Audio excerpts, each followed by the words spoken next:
Hello everybody and welcome back to Worth It or Not. Today we'll be talking about a very cute and beautiful game called Forager.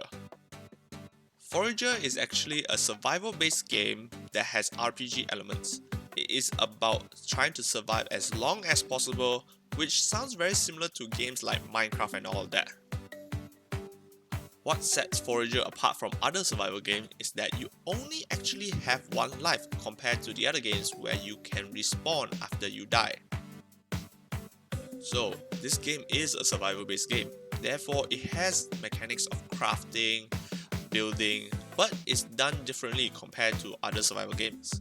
A lot of the crafting system is very simplistic. You only have to click, and as long as you have the right amount of resources, you can build it. The game itself is actually very cute. Compared to all the games that I played, this is one of the few games that I feel that the design fits with the overall theme of the game. Now, I do have to say this though, this game is a little bit more different than other survival games. You do not feel the immediate threat of the game because it's quite easy to stay alive. So, what do you do in the game then? Well, the game itself has no clear objective, but the main overall goal is you just play as long as you want. It tries to promote friendly competition between you and the game. So along the lines, there are achievements or supposed pointers of what to do. If you look into the menu and all that, you can see there are quite a lot of achievements for you to perform and also quite a lot of gear for you to upgrade.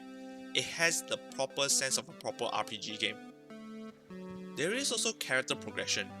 The character progression allows you to unlock new buildings, new skill, and benefits from doing certain things.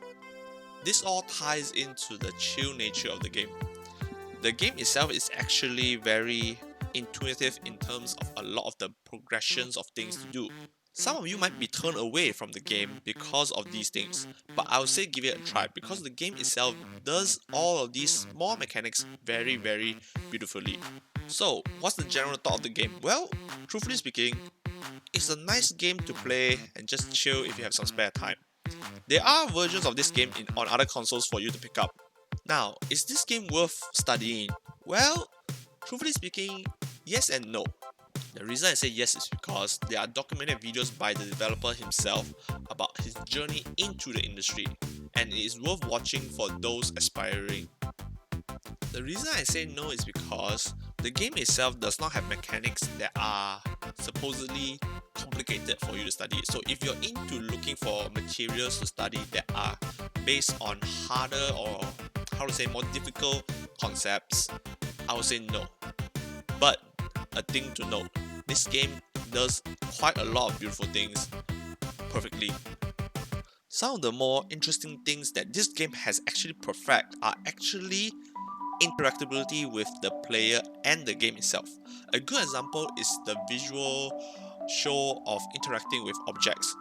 Easily, it has the most intuitive and most fluid interaction I have played and experienced. Now, on the programming side, there are quite a few mechanics in the game itself that are, I would say, not complicated, but it takes time to develop well. A good example is setting up the intricate skill system that might look simplistic at first, but if you think in terms of a programmer, there's a lot of small things you have to do to achieve it. Now we come to the conclusion of the video. Is the game worth buying? Well, I'll say yes because please show some support for some indie developers. These guys made a game that is very beautiful and very cute, and it's actually a very chill game to play. It's actually very family friendly. To all the developers out there, I would say it's up to you, but I would say yes if you're looking into games that have quite a vast complicated skill or mechanic, but it's still simple enough for the player to understand and quickly pick up on. So, final verdict?